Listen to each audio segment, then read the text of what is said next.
Today we've got Christion Sadler as our instructor today. He's an innovative and inspiring leader here on Team Elevate. His successes as a real estate investor and an entrepreneur is nothing short of incredible. Christion and his team have just embarked on a new and ambitious project on an historic building in Salt Lake City, and I can't wait to see what they're going to do with that. I can't wait till we can get a team tour through there and see what their plans are. It's just super exciting. And he's a successful marketer of our real estate education here with Renatus. He's with us this morning to help us raise our success in marketing too. Good morning, Christion. How are you? I'm great, Ron. How about yourself? Doing awesome. Glad you're here. Good. How's my audio coming across? It sounds great. So let me hand you the controls here, and I think you'll be ready to go.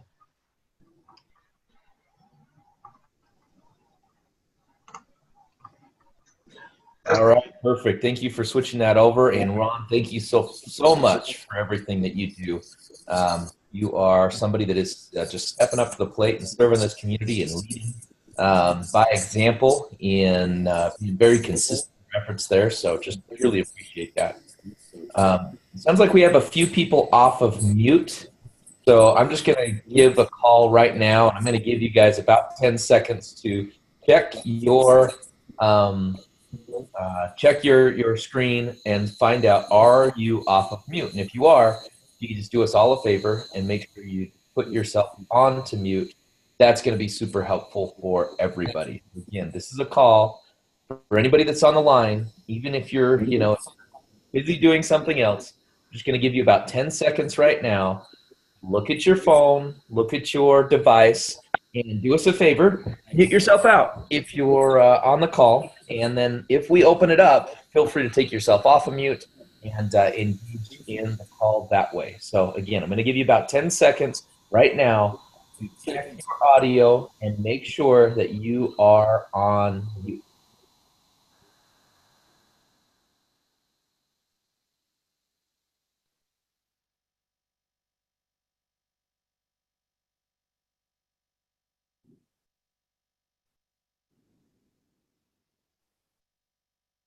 All right. I think that worked. Look at that. It's quiet and we are good. But sounds like there may be something going on as I speak.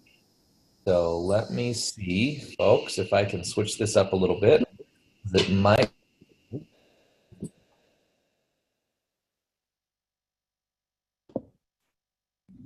And that lasts a little bit even after I mute myself. So, all right, I'm going to go with it, folks. Let me know if it's distracting.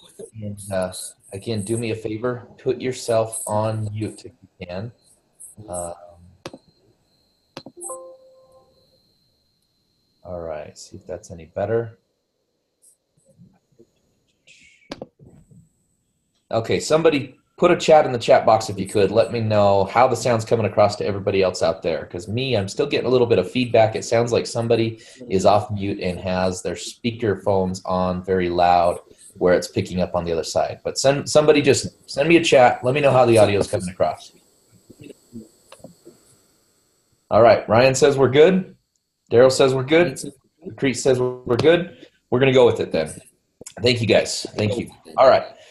So jumping right into it, folks, the one thing I wanted to talk about today, and I do want to end up opening up this call, that's part of the reason I just wanted to start off on a good note audio-wise, because oftentimes when we open up the call, it can be very distracting. But before I open up the call, I just want to talk about, and let me get to sharing my screen here. Boom, boom, boom, boom.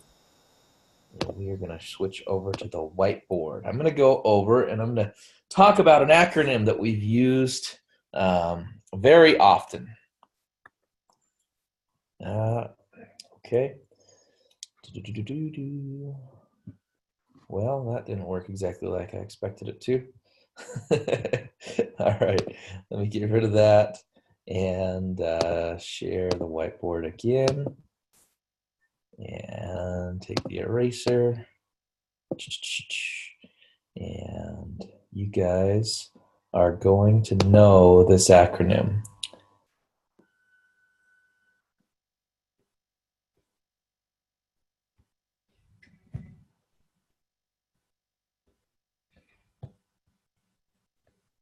Now, if you guys are listening and you're not watching right now, I put up on the screen a BAM fam, ABAMFAM,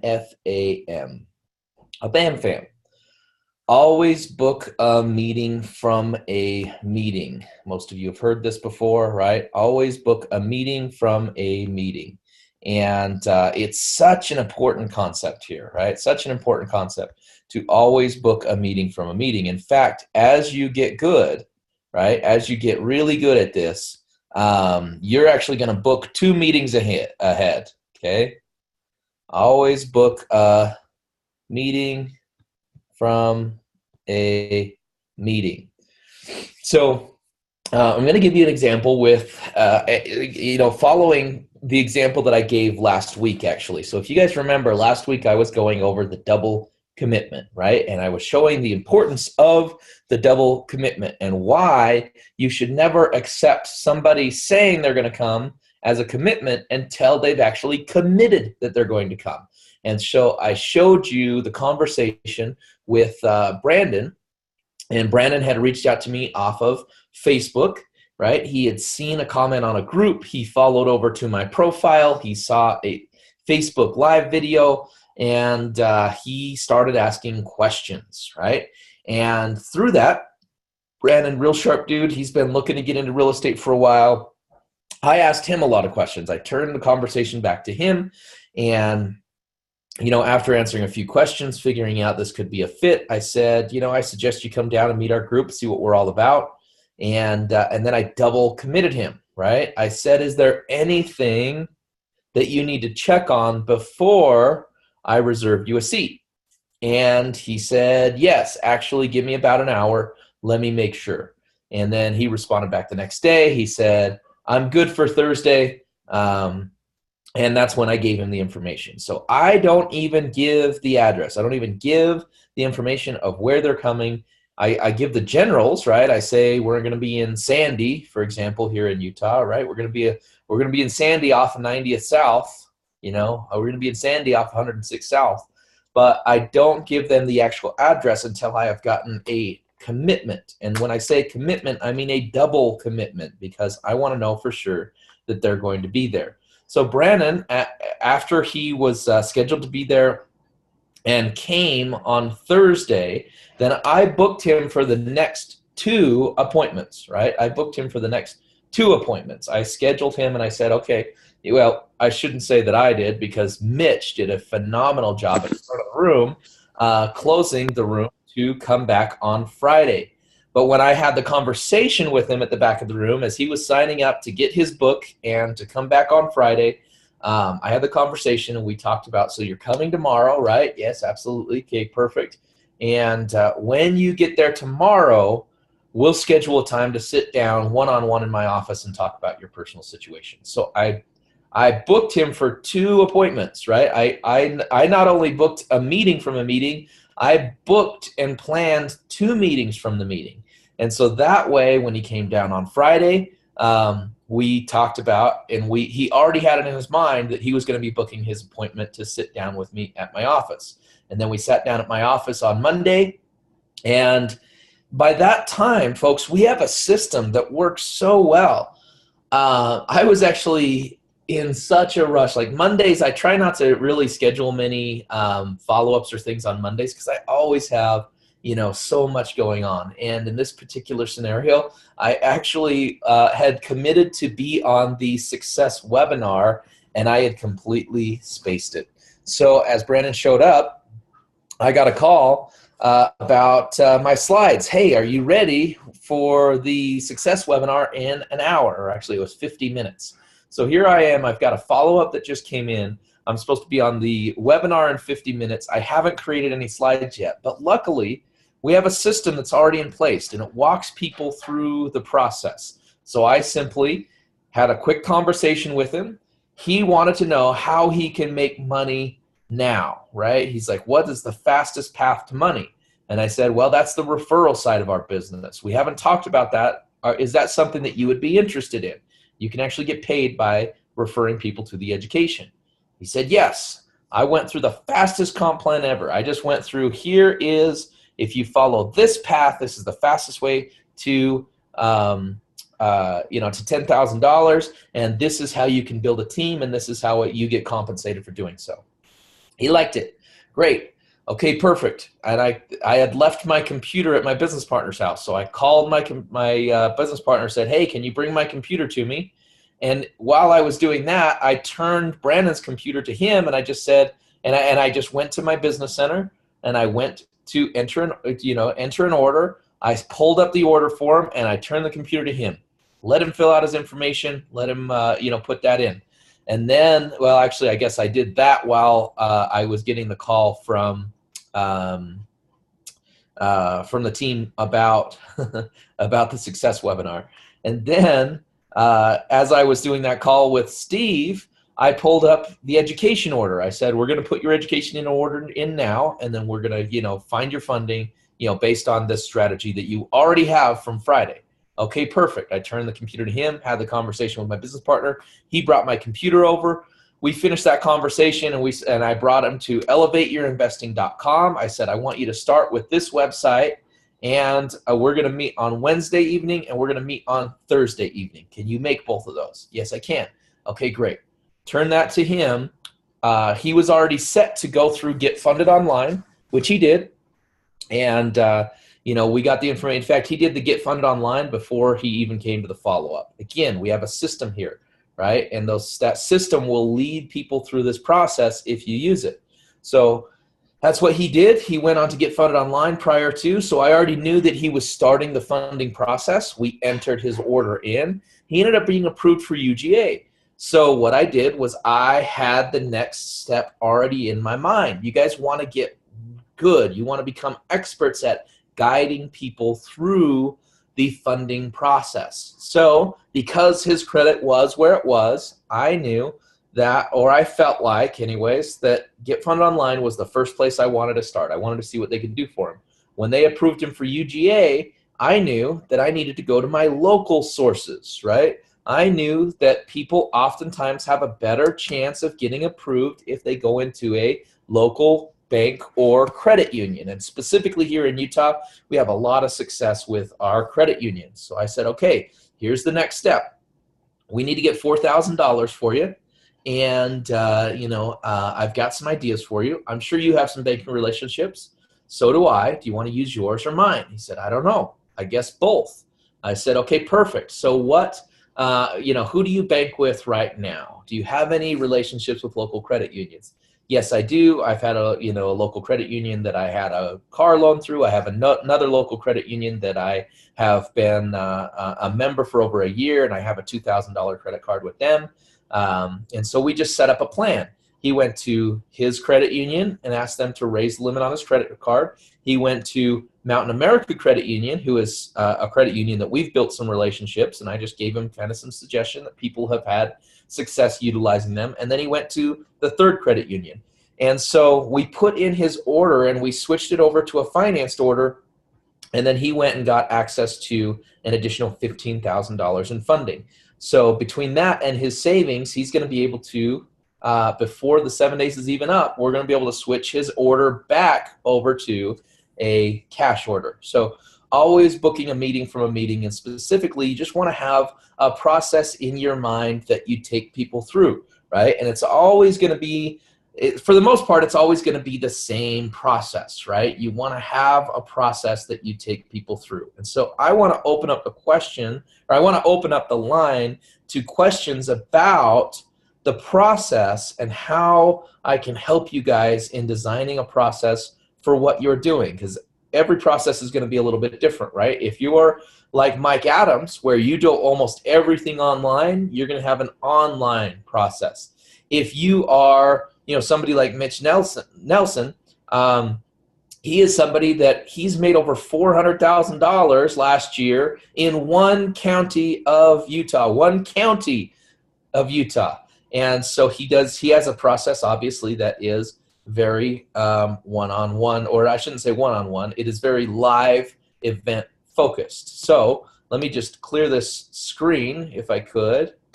And I'm going to open up the call to you guys. What questions do you have? Or if you feel like you've got a great system that is putting combos in the system, what system are you using?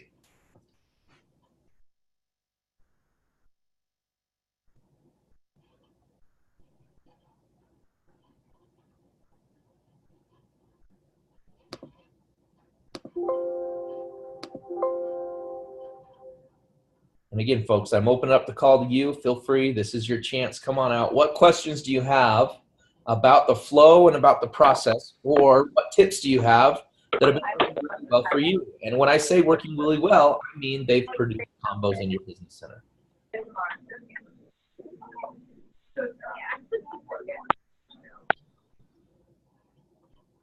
Somebody came off mute.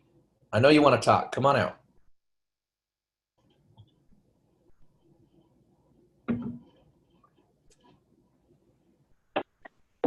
Christian. Yes. This is Keely. How you doing? I'm great, Keely. How about yourself? I'm wonderful, thank you. I'm at work, so if I get interrupted, I'm sorry. I got a little bit lost when you were talking about your enrollment here, where you said that he didn't get, or I guess he didn't have good enough credit to get approved for any funding for Get Funded Online, so he got approved for UGA, and that's when you went to the bank to see how he could get the $4,000. How did you transition from that point to him being able to get a cash order? Well, because he went to multiple local credit unions, and then he also had savings. And this was actually a good learning point from me, is because when I knew that he needed to get the $4,000, I automatically thought that he needed to raise that money. And so in that conversation, he said, well, I do have savings. I've got about $14,000. What would your suggestion be now? And then he did share with me that he's about to lose his current employment. So he's about to not have a job. So he didn't want to necessarily use all of that right away. So I said, let's put the $4,000 down now, and then let's have you go to these credit unions. Let's, have you go out there and apply with the banks that you have relationships with and the banks that we have relationships with. And so because of that, he was able to go to those banks and got approved for an additional $15,000 in open credit lines. Wow. Awesome. And I've found this a lot, folks. One thing that you have to remember is that Get Funded Online is great from a national perspective, right? They have a lot of connections with national banks, and they're experts at that. What they can't be an expert in is all the local banks and credit unions that you have in your local marketplace. And so there is, I think, always a higher likelihood of somebody getting approved for something if they walk in and set up an account at a bank or a credit union. I should say credit union more often because that's what we have the most success with. But you're just going to have better luck when you can walk in, sit down, and look somebody in their eye. And those people oftentimes can work their system, right? It's not a fully automated process anymore, because that person can say, well, I know that our system would, give you more or not require income verification or whatever if I just adjust these numbers. And we have a lot of credit unions here locally that they want to lend to new members. They want to build relationships with people that are looking to bank with them. So I always, oftentimes if I'm unsure about somebody's credit, I will send them through the Get Funded Online first. And then based on, if they don't get approved, I never look at that as a stopping point. I always, help them be excited about the fact that they were approved for UGA, and we start looking at additional options to raise funds. Okay, thank you. Yeah, no problem.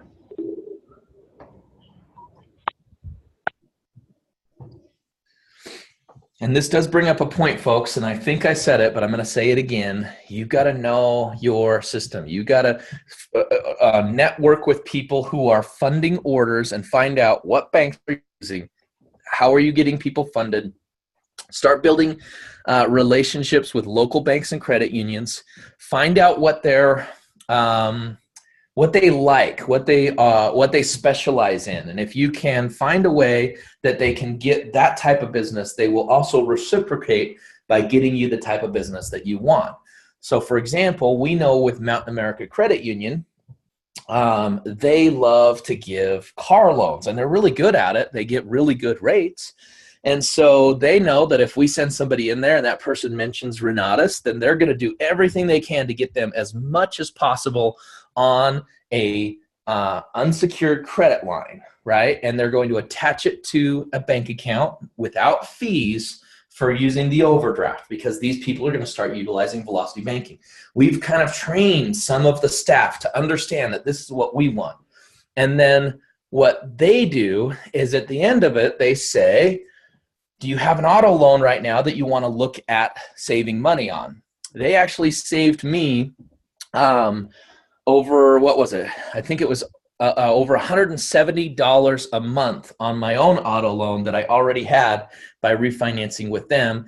And they saved me $7,000 in potential interest that I was going to pay, not even including utilizing the velocity banking, just by switching up the interest rate and getting me a better loan. So they got what they wanted because they love giving auto loans, and I got what I wanted because they gave me business lines of credit. So when I went in, I already have lots of personal lines of credit. I wanted to get business lines of credit. So I was able to do that and get $15,000 business line of credit for my business.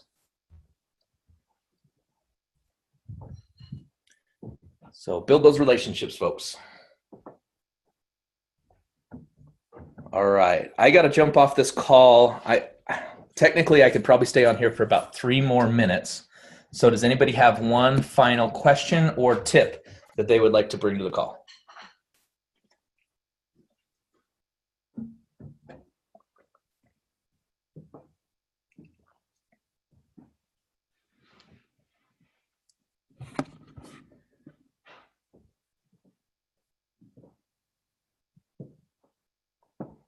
Okay, well, I appreciate you guys being on here. Again, remember, always book a meeting from a meeting. When you get really good, you're going to book 2 meetings from a meeting, right? You're going to have 2 steps of the process already in their mind and already planned. So always book a meeting from a meeting and know your process. Build a process. Get a process that works, that closes combos, and take a lot of people through that process. Go out there and make it happen, folks. Thanks again.